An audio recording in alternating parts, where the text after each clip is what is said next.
صحابی رسول عبداللہ ابن حذافہ سہمی رضی اللہ عنہ کو روم والوں نے 80 ساتھیوں سمیت قید کر لیا۔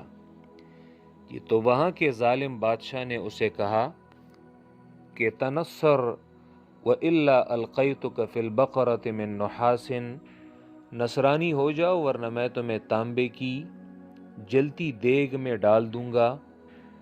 عبداللہ نے بڑی جرأت سے جواب دیا کہ جو کرنا ہے وہ کرو۔ کہ تو اس ظالم نے تانبے کی ایک دیگ منگوائی اور اسے تیل سے بروا کر آگ پر نہایت گرم کیا۔ تو اس کے بعد مسلمان قیدیوں میں سے ایک قیدی کو لایا گیا اور اسے بھی یہ پیشکش کی گئی کہ نصرانی ہو جاؤ، تو اس نے بھی عبداللہ ابن حذافہ کی طرح انکار کیا۔ سپاہیوں نے اسے اس جوش مارتے ہوئے دیگ میں ڈال دیا۔ کچھ ہی لمحوں میں اس کا گوشت اور ہڈیاں تیل کے اوپر آ گئیں۔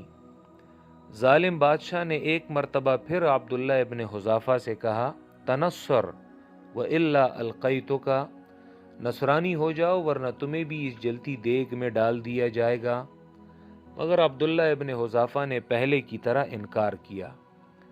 بادشاہ نے اپنے سپاہیوں کو حکم دیا کہ اسے بھی ڈال دیا جائے، تو عبداللہ ابن حذافہ کی آنکھوں میں آنسو آ گئے۔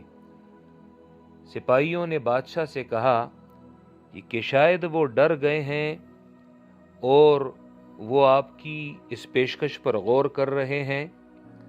عبداللہ ابن حذافہ نے ان سے کہا کہ اس دیگ میں ڈالے جانے کے خوف سے میں نہیں رو رہا، بلکہ رونا اس بات پر آ رہا ہے وَلَكِنِّي بَكَيْتُ حِينَ لَيْسَ لِي إِلَّا نَفْسٌ وَاحِدَةٌ يُفْعَلُ بِهَا هَذَا فِي اللَّهِ كُنْتُ أُحِبُّ أَنْ يَكُونَ لِي مِنَ الْأَنفُسِ عَدَدَ كُلِّ شَعْرَةٍ فِيَّ۔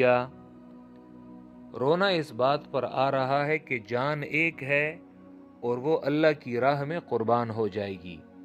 کہ کاش کہ میری اتنی جانیں ہوتیں جتنے میرے جسم پر بال ہیں، اور تم مجھے بار بار اس گرم دیگ میں ڈالتے اور میں اللہ کی راہ میں قربان ہوتا۔ یہ سن کر وہ ظالم بادشاہ حیران ہوا کہ یہ کون سی استقامت ہے اور یہ کون سی مضبوطی ہے۔ دباؤ سے کام نہ بن سکا، اب کی بار لالچ دینے کی راہ اختیار کی۔ بادشاہ نے کہا نصرانی ہو جاؤ تنصر وَأُزَوِّجُكَ ابنتی وَأُقَاسِمُكَ مُلْكِي، نصرانی ہو جاؤ میں اپنی بیٹی کی شادی تم سے کروا دوں گا اور اپنی بادشاہی تمہارے ساتھ بانٹ دوں گا۔ عبداللہ ابن حذافہ نے اس کی یہ پیشکش بھی ٹکرا دی۔ تیسری پیشکش یہ کی، بادشاہ نے کہا ٹھیک ہے، تم میرے سر کا بوسہ لو اور میں تمہیں اکیلے آزاد کر دوں۔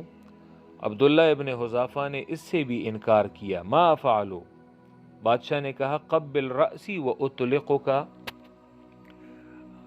اب چوتھی بار بادشاہ نے کہا کہ قبل رأسی وأطلقک وأطلق معک 80 من المسلمین، تم میرے سر کا بوسہ لو اور میں تمہارے ساتھ 80 مسلمان قیدیوں کو بھی رہا کر دوں گا۔